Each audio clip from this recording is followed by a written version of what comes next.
Salve simpatia, meu nome é Rafa Bento e hoje eu tenho a honra de estar do lado de um cara que particularmente eu admiro muito, Mário. E aí? Mário, diga. Tem muita gente que te lê há muito tempo, nas mais diferentes mídias. Sim. Mas propriamente, quem é o Mário Mendes, esse cara que tanta gente lê e que a opinião repercute? Quem é o Mário Mendes? Pois é, né? Quem é o Mário Mendes? O Mário Mendes sou eu, né? Uma figura que... Antes de mais nada, eu já me falaram isso, eu sou iconoclasta. Eu sou uma pessoa que gosto muito, sou muito bem-humorado, eu gosto muito de humor. Não me levo a sério. Então provavelmente não leva a vida a sério. Não levo a vida a sério. Eu acho que você tá na vida pra... A vida é difícil, para todo mundo. Sim. Não tem essa de que aquele ali é mais bonitinho, aquele ali é mais branquinho, aquele ali é mais riquinho. Não, todo mundo tem uma hora que se ferra. Né? Em algum momento da vida. Em algum momento da vida. Então se você for levar tudo muito a sério, ferro e fogo, ninguém aguenta, você pira. Então eu nunca me fui muito cheio de si, nem nada assim. Meu pai educou a gente assim. Então eu sou uma pessoa que gosto muito de me divertir. Gosto muito de estar com meus amigos. Isso não quer dizer que eu não seja uma pessoa séria. Ou responsável. Ou responsável. Isso é uma outra coisa. Outro departamento. Outro departamento. Mas evito fazer dramas, evito fazer muitas coisas muito impostadas.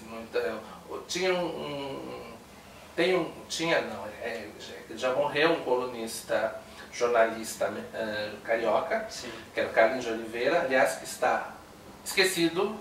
E esse cara foi um cara muito importante, ele era cronista do JB, anos 60 e 70, ele morreu no meio dos anos 80, se não me engano.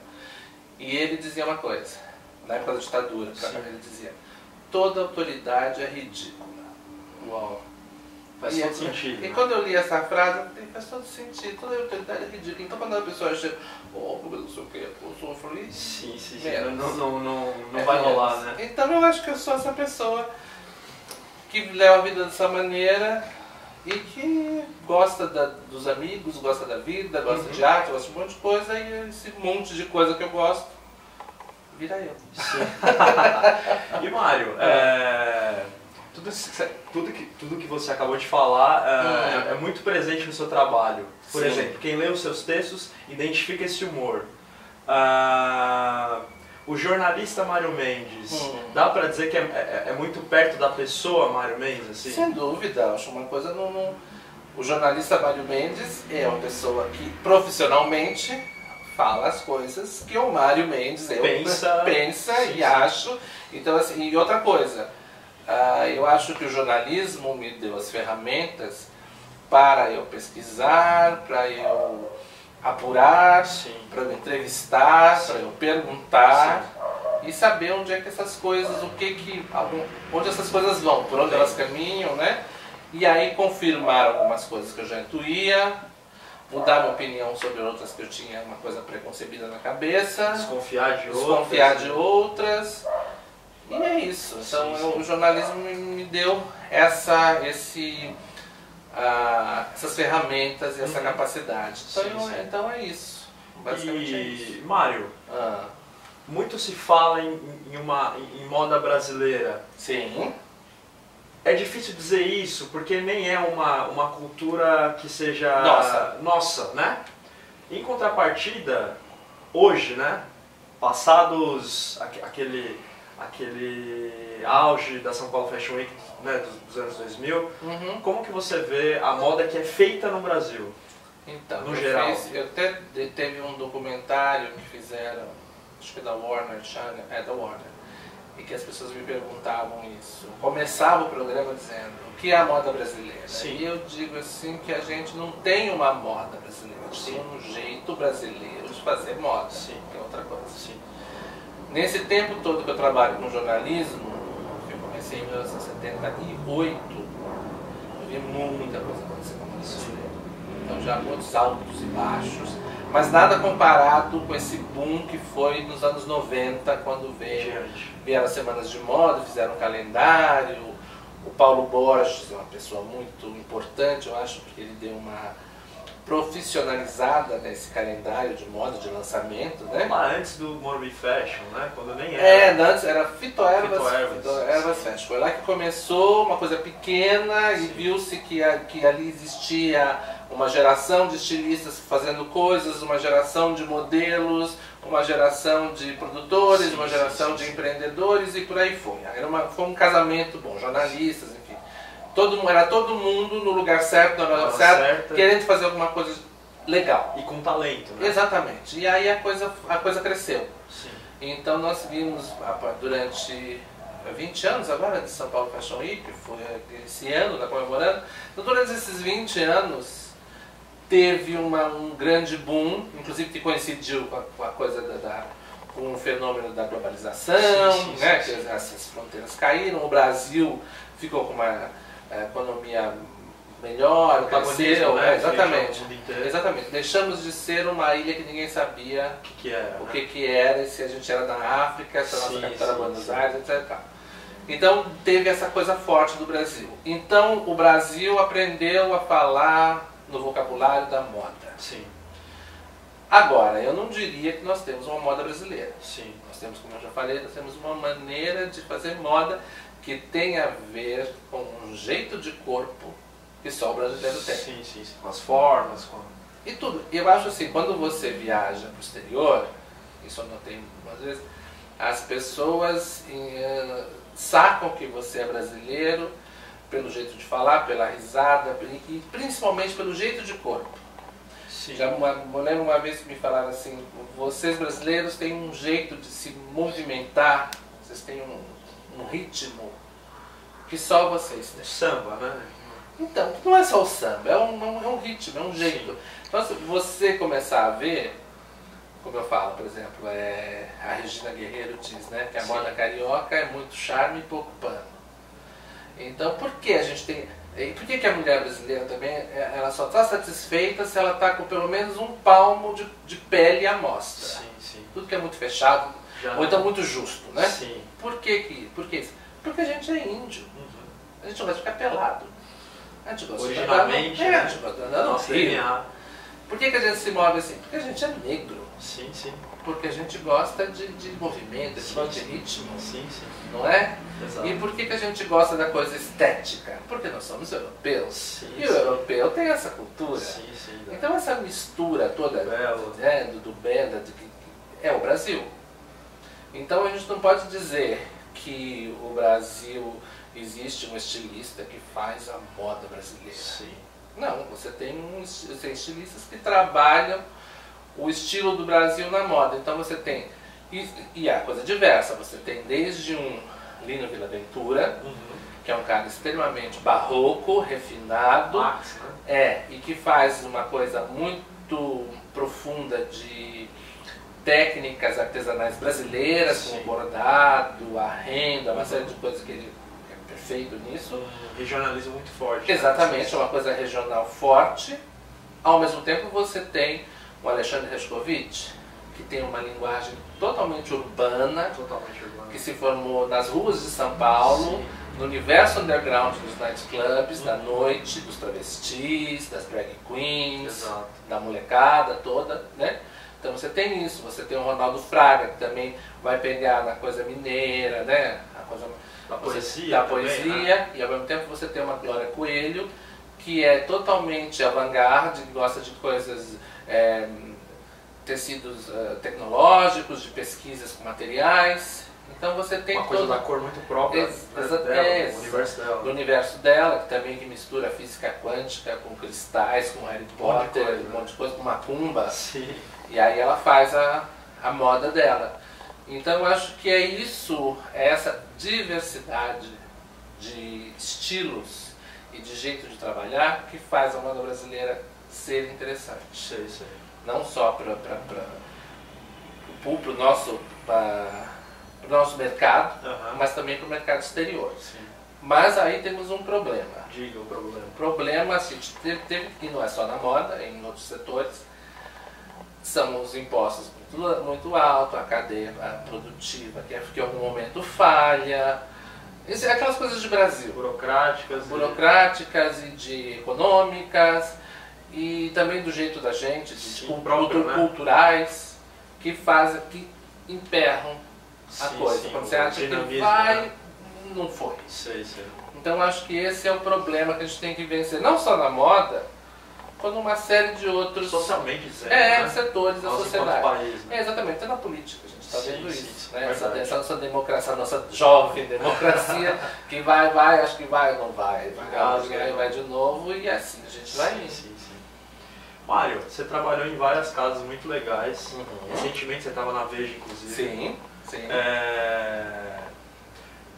Dessas que você passou, acho que, lógico, cada uma tem um lado de contribuir com o profissional que nós somos, mas aquelas que você tem mais saudade, assim, que você fala, uau, era um tempo diferente. Olha, eu sempre digo que eu nunca trabalhei num lugar que eu não gostasse. Sei. Então, assim, eu acho Por sorte ou escolha?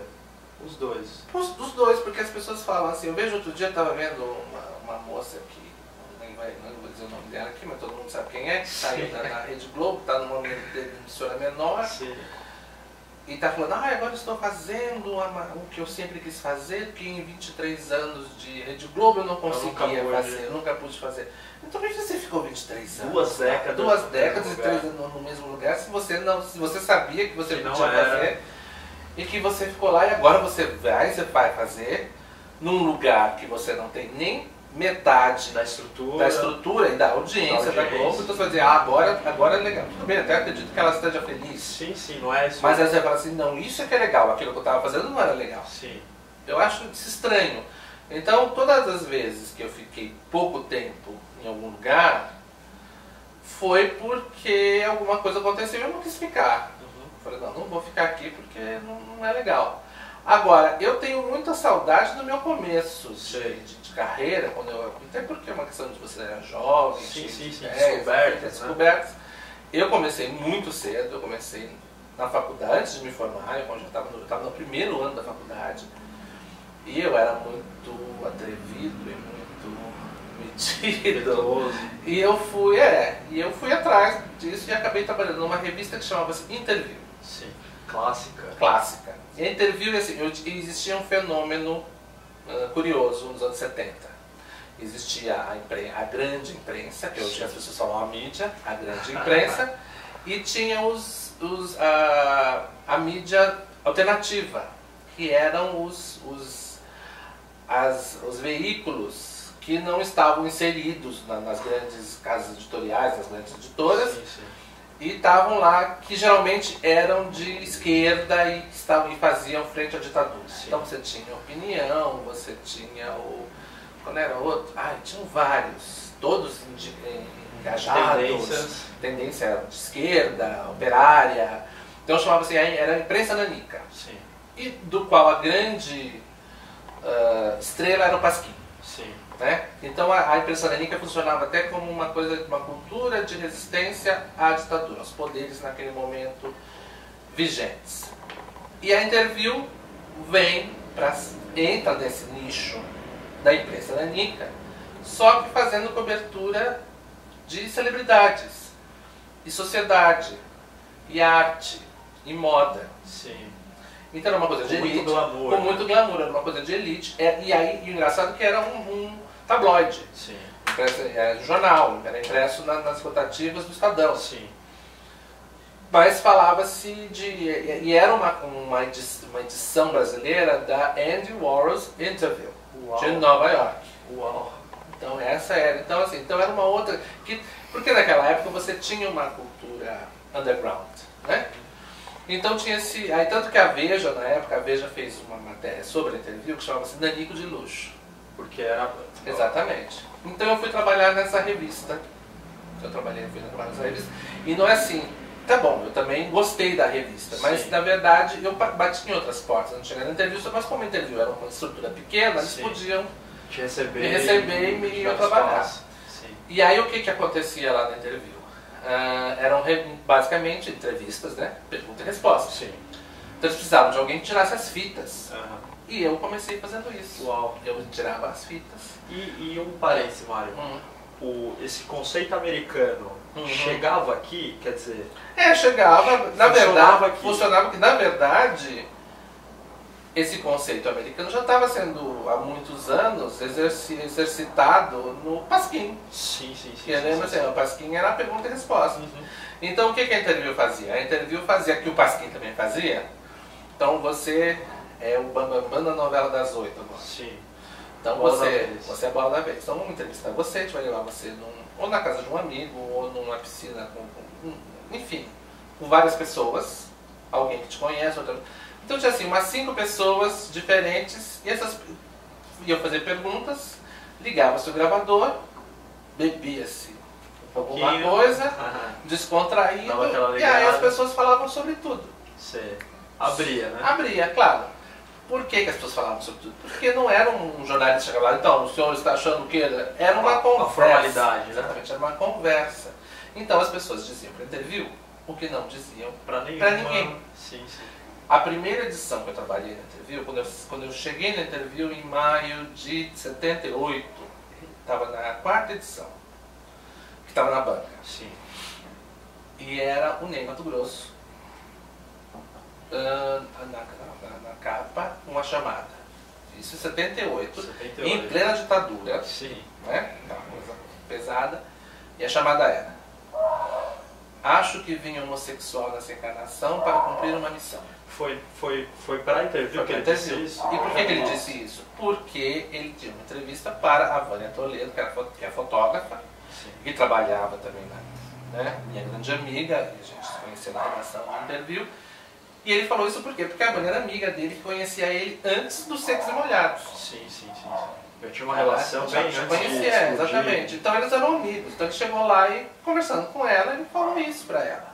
Que ele não falaria para um repórter do Estadão, por exemplo. Sim, ele até diria, porque eu nem sempre fui uma pessoa muito franca, né? Verdadeira, muito... original, né? E ele nunca escondeu de ninguém quem ele era, enfim.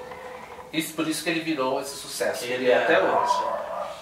Mas eu acho que ele disse isso também porque era uma amiga dele. Sim. Então você tinha essa coisa, né? Então eu sinto saudade, não só da interview, não só do meu começo de carreira, mas dessa época, desse espírito de época que tinha, que você podia falar coisas sem ficar com medo que ia ser politicamente incorreto, sem você ia ser taxado. Você ia ser taxado, ou você ia ofender as velhinhas, sabe? Lá de asilos, de Piraporinha, a associação, as crianças albinas do Nordeste, sabe? Então você podia falar as coisas, você podia chamar as coisas pelos nomes, os seus verdadeiros nomes. Sim. Tá? Então as pessoas falavam coisas politicamente incorretas? Falavam, porque a vida é politicamente incorreta. Né? As coisas não param, sabe? Fulano tal não vai morrer de infarto agora porque é politicamente incorreto. Não, a pessoa vai ter um infarto sim e acabou. Acabou. Sim. A vida não espera você. Sim. Então eu sinto falta dessa espontaneidade, dessa franqueza, dessa falta de data vênia, desse jeito das pessoas, de vocês poderem olhar no olho e falar as coisas. Fluía, né? Fluía. Você não sentava na frente das pessoas e dizia assim, até que tinha gente que sentava na frente da gente e dizia, não, ufa, vai. Mas que ia sendo desconstruído à medida que você ia conversando. Entendo. Então esse tipo, pra mim foi uma grande escola, porque eu tinha 19, 20 anos. Foi uma faculdade, né? Exatamente. E eu chegava e ia entrevistar as pessoas que na época estavam no auge. Eu entrevistava o Clodovil, eu entrevistava o Zé Celso. Aliás, diga-se de passagem, o Clodovil ficou muito caricato, né? Sobretudo depois que caiu na televisão. Foi a primeira. Pouca gente sabe da importância dele com a moda. Isso eu entrevistei ele na época que ele fazia TV Mulher, foi quando ele virou uma estrela da televisão. Os fins dos anos 80. Isso, começo dos anos 80, sempre 1980. E eu sempre digo, o Clodovil só virou Clodovil depois que o Denner morreu. Porque essa personagem televisiva do estilista desmunhecado e snob, quem fazia era o Denner. Que o Denner era jurado do programa Flávio Cavalcante, que era um grande sucesso. Popular. Né? E aí depois que ele morre, o sucessor dele automático foi o Clodovil, que era sempre o segundo violino, passou a ser o primeiro. Sim. E então eu entrevistei nessa época o Clodovil, eu entrevistei o Zé Celso, eu entrevistei Lígia Fagundes Telles. Olha o atrevimento da pessoa. Sim. Não, era o atrevimento da pessoa. Eu entrevistei Irene Ravache, que estava fazendo, ela estava dando grande atriz, grande amiga, pessoa que eu gosto muito. Eu vi ela recentemente fazendo Meu Deus, Teatro da FAP. E agora ela está fazendo a Condessa Maldosíssima na novela, Além do Tempo. E ela estava dando uma virada na carreira dela naquela época, ela estava vindo com uma comédia da Leila Assunção, no teatro a Leila também que vinha, que era que é uma dramaturga que lutou muito com a ditadura, foi muito censurada e que foi muito contra a cultura. Então eram essas pessoas que eu, moleque, ia lá e também, moleque sentava e perguntava as coisas sem muita... Sem muita cerimônia. Sem muita cerimônia. Noção eu tinha, porque eu sabia quem era, pesquisava, mas eu não tinha muito... uma coragem, né? De querer saber. Mas e aí, como é que é? Então essas coisas, isso acontecia. Então eu tive essa felicidade e essa oportunidade de poder conviver com essas pessoas num momento de total efervescência cultural e política no Brasil. Sim. E ver um final de uma geração de jornalistas que eram muito bacanas, que era o Tarso de Castro, por exemplo, né? Que era um cara do Pasquim, foi um dos caras que... E várias outras pessoas com quem a gente convivia e que a gente dava risada e que você acabava vendo as coisas acontecerem. Sim. Ali, né? Ali. Na sequência, aí depois, logo nos anos 80, você tem a cena do rock and roll que explodiu na época, e que eu sempre digo, aconteceu comigo dentro. Então eram as pessoas que tinham a minha idade, que estavam fazendo alguma coisa, então eu conheci o Cazuza, eu conheci os meninos dos Titãs, eu conheci, entrevistei o Renato Russo. Então você via essas pessoas, eles frequentavam os mesmos lugares, a gente ia nas mesmas festas, então eu vi isso acontecer. Porque claro, as proporções, mas eles estavam fazendo música, você estava fazendo jornalismo. Exatamente, e de uma certa maneira não era uma coisa assim, mas ele, por exemplo, mas você conheceu o Cazuza, sim, mas o Cazuza não era o Cazuza, né? Ele era um rapaz que estava fazendo sucesso, que estava fazendo coisa, já fazia sucesso, as pessoas gostavam, mas não tinha ainda esse peso histórico que ele assumiu depois. Então você vê essas coisas todas, então por isso eu falo assim, quando eu vejo tudo, eu lembro tudo isso, é que eu não consigo entender certas coisas hoje que as pessoas falam, que maravilha. Deixa eu te perguntar, Mário,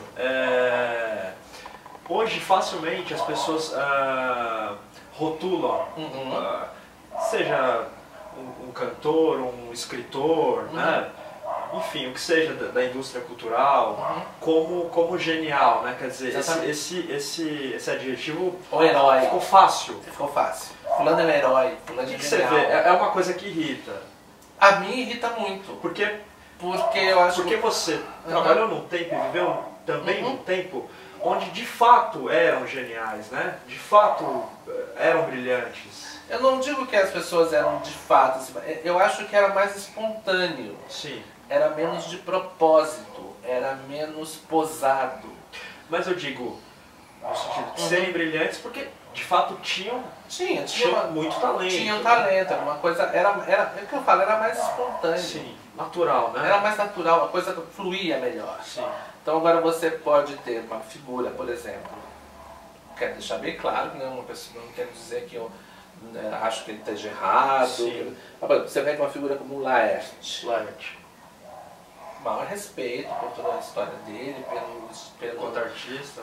Pelo trabalho dele como cartunista, né? Mas no momento em que isso vira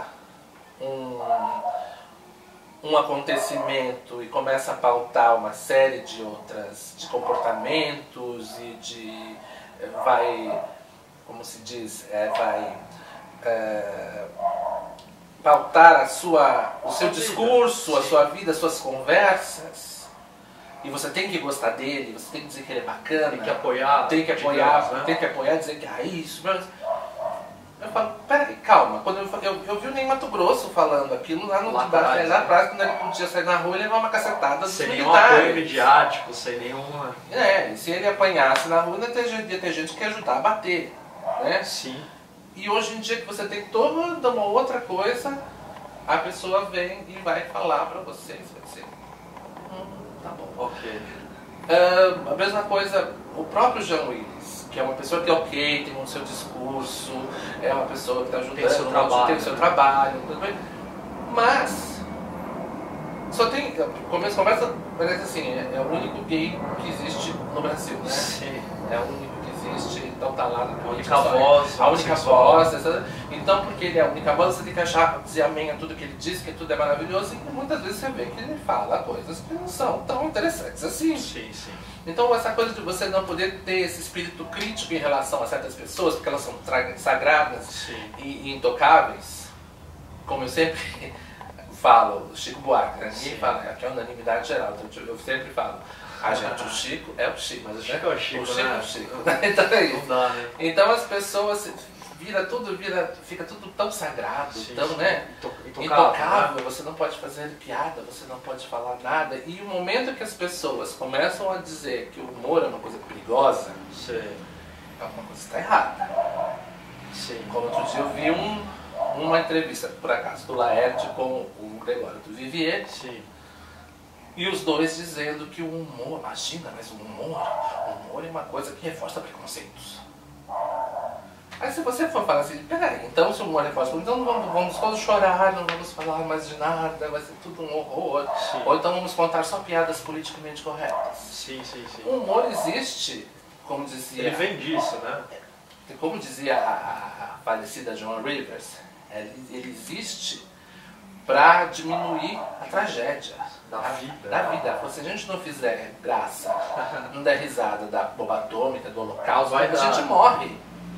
E aí tem um documentário, inclusive tem um documentário dela que passa no HBO sobre a vida dela, que ela está num lugar fazendo um show no interior dos Estados Unidos e ela fala assim, eu não gosto de criança, não sei o que, a única criança que eu acho que eu suportaria era a Ellen Keller, que era cega, surda e muda.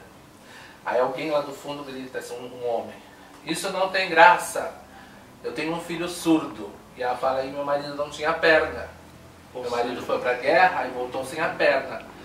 Na Itália ele perdeu a perna. A gente até voltou na Itália para tentar achar a perna dele, mas não achou. E ele continuou sem perna. E depois ele se matou. Tá? Então não é você que vai me dizer o que tem graça ou o que não tem. O que não tem, né? Sim. Então, assim, eu acho que as pessoas estão perdendo um pouco a noção em nome desse bom mocismo, desse amor pela humanidade, dessa sustentabilidade, né? Tudo consciente, o consumo consciente, a comida consciente, os animais, não sei o que. Eu já falei, os animais não vão bater na gente, vão matar a gente porque a gente trata eles feitos humanos, a gente não deve tratar disso, eles são animais. Isso que é legal, eles são animais, eles não são gente. Essa é a graça deles. Essa que é o legal, a gente tem que saber lidar com eles, a gente e eles animais. Yeah. Agora quando você começa a botar roupinha, cachorrinho, falar, ai meu filhinho, eu acho uma coisa meio maluca. Sim. Vamos parar com isso, você pode até amar. Eu tive muitos cachorros, adoro bicho, adoro gato. Nenhum problema em ter, mas eu sei que eles são animais e eles sabem que eu sou humano. Então, né, as coisas acontecem, isso é da natureza. Toda vez eu sempre digo, tem coisas que são da natureza. Sim. E quando a gente vai contra a natureza, não rola, a gente vai perder. Tem algo de errado. A gente sai perdendo. Sim. Vem um tsunami e leva a gente acaba embora. tudo. Né? Treme tudo, assim, vem uma peste, uma doença e mata todo mundo. Sim. Mas assim, eu queria saber como foi pra você enquanto um jovem negro, né? E não necessariamente jovem, mas assim, durante todo o tempo da sua vida até aqui, ter sido um jornalista jovem negro brasileiro, em contrapartida trabalhando com um meio elitizado. Passou, foi? Como que aconteceu? Engraçado, eu nunca pensei. Meu pai dizia isso, meu avô, que ali está ele, naquela foto, meu avô, seu Lúcio Mendes Ribeiro, meu pai, Mário Mendes Ribeiro, eles nunca falaram pra gente que a gente não poderia ser alguma coisa pelo tom da pele. Sim. Eles nunca disseram assim, ah, você não vai, ou assim, ah, não vamos ali naquele lugar porque ali não vai preto. Sim.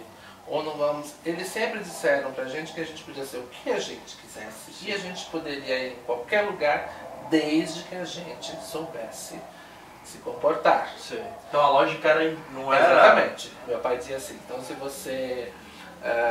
você chegar num lugar onde é um lugar muito humilde, né? E você começar a botar vocês nome, olhar de cima, não está certo. Assim como se você for num lugar muito sofisticado e você for comer com a mão, e você falou, você tem que se adequar aos ambientes onde você frequenta. Sim. E se tem um ambiente que você não gosta, então não vá. Uma coisa de senso, né? Uma coisa de bom senso. Antes de qualquer maneira. Então eu nunca imaginei em nenhum momento que eu ia trabalhar numa coisa elitista. Sim. E que não iam me tratar bem, ou que eu chegar com receio. Você foi? Eu fui. Porque, pra mim, tudo bem. E nesse andar da carruagem, eu descobri muitos lugares, os lugares mais liberais, mais progressistas, mais revolucionários, eram os mais preconceituosos. Uau! Na prática? Na prática. E outros lugares que você chegava e falava assim, não, aqui eu tenho certeza que eu já até sei que a burguesia, etc. A burguesia, a gente chata, não sei o quê. E as pessoas tratarem você muito bem e você ser uma vida. Isso é muito legal. E em outros lugares você ir e as pessoas olharem pro seu sapato assim, fazendo um comentário, sabe? Assim. Sei. E é uma coisa que eu também digo.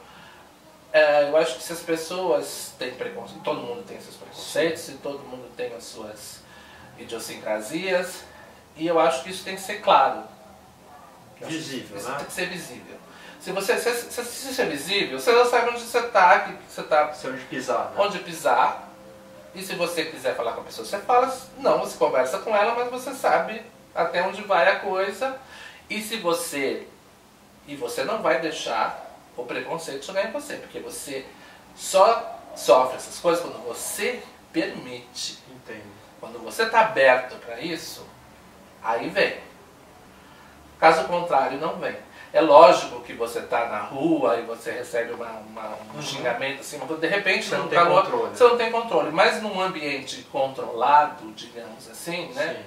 Ou num trabalho, ou entre amigos, então assim, eu nunca deixei o preconceito chegar em mim. Sim. Nunca deixei. Porque antes de chegar eu já... Opa, querido, que não é por aí. Não é por aí, sabe? Eu não funciono dessa maneira. Se você vai querer entrar nessa, então a gente não vai conversar. Tudo bem, né? Fica na sua. E você também não vai me fazer acreditar que eu sou essa pessoa que você está pensando, que você acha que você tem alguma ascendência sobre mim. Sim. Então não vai rolar. Sim. Então eu acho que é uma questão, antes de mais nada, é uma questão de bom senso. Odeio a coisa do coitadismo. Ai, coitadinho, assim, né? Que já chega assim. Não. Então, você chega com uma pessoa que você é. Sim. E bom, só, a gente chega inteiro no lugar. E você tem que se colocar.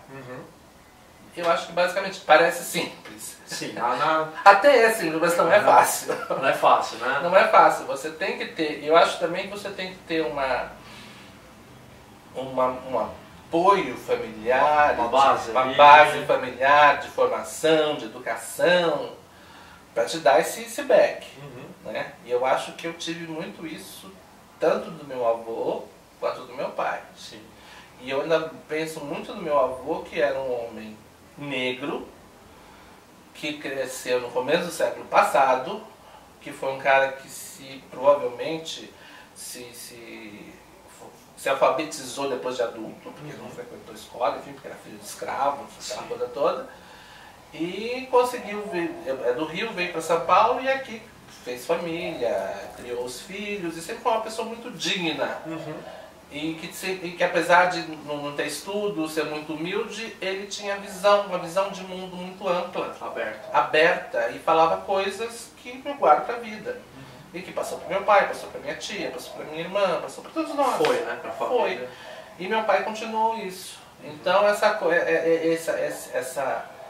essa visão não provinciana, acho que tanto meu avô quanto meu pai nunca tiveram uma visão pequena, mesquinha da vida. Sempre foi uma coisa abrangente. Abrangente e almejaram mais e queriam mais e sempre diziam, você nunca falaram para mim, você não pode sonhar. Porque você é pobre, você é preto. Qualquer condição que você tenha, não é isso que vai. Isso, você vai lá e você faz. Ou não faz. Ou não faz. Mas pode fazer. Mas pode fazer. Sim. É isso. Mário, que país que a gente tem vivido hoje? A gente tem vivido não é num país, é no mundo. Completamente diferente. Você nem tem visto mais como essa coisa de, entre aspas, estou no Brasil? Não, eu acho que hoje é tudo tão igual. Sim. O Brasil, claro, né? Porque essas particularidades é o país, é onde eu vivo. Então, tudo o que acontece aqui me atinge de uma maneira mais intensa. Direta. Mas se você vê, o mundo ficou assim. É um outro século, né? A gente virou uma página da história. Estamos escrevendo outra. Estamos escrevendo outra. Se a gente fazer 100 anos atrás, 1915, você estava tendo uma guerra mundial que mudou tudo. Os rumos, né? Tudo. Acabou um mundo e começou outro. Sim. Então a gente está vivendo essa transição para o século XXI. Finalmente a gente está entendendo o que é esse século XXI. Que é um mundo digital, né? Sim. Informatizado, numeral, né? E ao mesmo tempo com essa coisa de preocupação com o meio ambiente, ecológica, as coisas da ética, mas ao mesmo tempo é muito chato, tudo é muito chato, ficou tudo muito careta. O mundo era mais legal, Mário? Eu acho que sim, era mais divertido. E assim, eu digo assim, a gente, até acho que por causa disso, a gente acabou, isso eu repito sempre, a gente saiu de um século que teve 2 guerras mundiais. Sim. 2 bombas atômicas, rock and roll, pílula anticoncepcional. Foi destruição e descoberta, né? Retrocesso e avanço. Exatamente. Pílula anticoncepcional que as pessoas não falam, mas assim, a revolução sexual, não teve revolução sexual porque teve pílula anticoncepcional, então o sexo não era só apenas para procriação. Havia o sexo como prazer né? Que sempre existiu. Mas daquela maneira. Então as pessoas se viram naquela época, então agora nós podemos, né, ter isso. As mulheres, por exemplo. Sim. Isso é uma grande mudança. Depois você tem, na sequência, né, 20 anos depois, você tem AIDS, que obrigou todo mundo a falar sobre sexo. Sim. Que a gente está falando até hoje. Então quando você acaba um século que teve tudo isso, e tudo isso nos atingiu a todos nós, de uma maneira ou de outra. E agora a gente vai para uma coisa careta. A gente vai para essa coisa, sabe, completamente de bom mocismo. Que é uma hipocrisia, né, que a gente sabe. Porque é um discurso. É um discurso, porque você falar, você usar esses termos politicamente corretos para falar, de se referir a alguma coisa, não muda em nada aquilo lá. Você só fala uma coisa, mas o problema continua ali, né? Então eu acho que é isso que ficou chato. E é isso que eu não estou entendendo. Não é que eu não estou entendendo, mas não é a coisa que eu começo a falar, mas como se a gente estava ali, a gente ia parar aqui. Sim. Não era esse o caminho, né? Tá chegando em outro. E você vê isso, os jovens falando isso, né? Então eu falo, gente, então não sei. Como assim, né? Como assim? Sabe, os velhos é que deviam, se tivesse alguém que falar isso, eram os velhos. Que abriram o caminho para muita coisa, a gente está voltando tá voltando. Voltando a assuntos, por exemplo, eu vejo as pessoas falando das questões, a comunidade hippie, né? A comunidade hippie voltou, só que agora ela é gourmetizada, né? Sim. Então é não orgânica. necessariamente mora junto, né? Até tem essa coisa de morar junto, mas é, como é que eles falam? Que é um experimento horizontal da economia. Gente, já não deu certo lá atrás. Por que vai dar certo? Não vai dar certo. Sim. Ou dá certo durante um tempo. E a gente sabe como é que esse filme acaba. Sim. Então essas questões voltando, questões que já foram trabalhadas atrás, voltando, a história do feminismo, né? Uhum. Então, mulheres tingem os cabelos das axilas. Eu falo, gente, a Baby Consuelo, Baby do Brasil, fez isso lá atrás, ela fez isso. Né? Sabe? Então por que a gente vai revisitar essas coisas de novo? E como uma leitura babaca. Sim, exato. Não é nem divertido, não é nem divertido, não é nem esperto, é babaca. Sim. Então eu fico realmente pasmo. Uhum. Mas vamos tocar a vida, né? Sim. Não sou eu que vou ser o velho chato que vai ficar lá.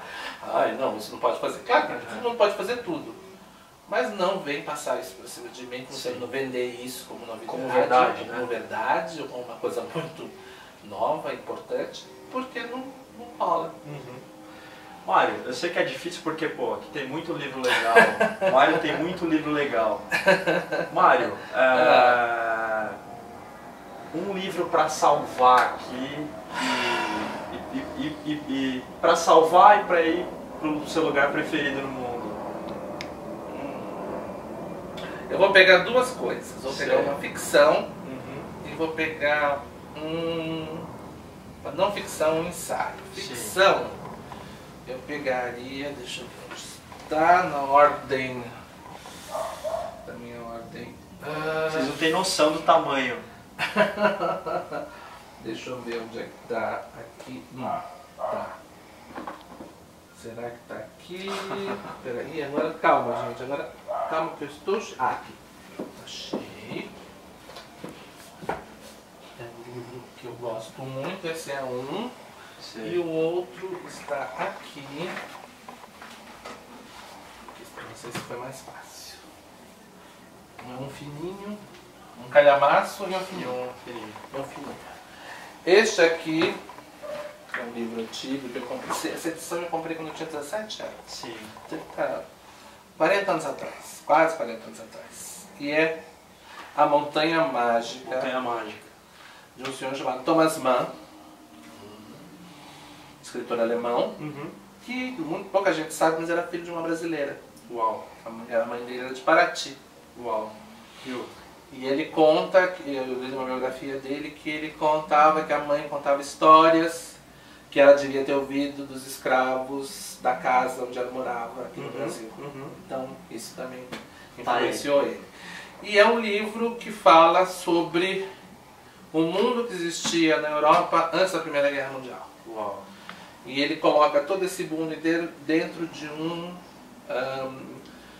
como se fala, um hospital para tuberculosos nos Alpes. Aí ele discute essa época tudo dentro desse cenário. É um cara que vai visitar é o Hans Castorp, que é um jovem que vai visitar um primo que está nesse hospital, nessa clínica, nos Alpes. E ele vai para fazer uma visita rápida, só que lá descobre que ele também está doente. E ele acaba ficando. Entendi. E aí são várias pessoas da Europa inteira, gente, não exatamente gente pobre, né, gente com grana. Então tem a mesa dos russos, tem a mesa dos franceses, e nisso ele faz toda a Europa ali, a geopolítica dentro de um mesmo lugar desse conflito. E é esse livro que tem quase 1000 páginas. Uau. E é incrível. E é um dos livros que eu comprei esse livro quando eu tinha 17 anos, eu só fui ler ele de verdade quando eu tinha 40. Uau. E foi um livro assim que eu tive antes e depois. Sei. E acho que é um livro que você tem que ler numa idade que você já entenda mais as coisas.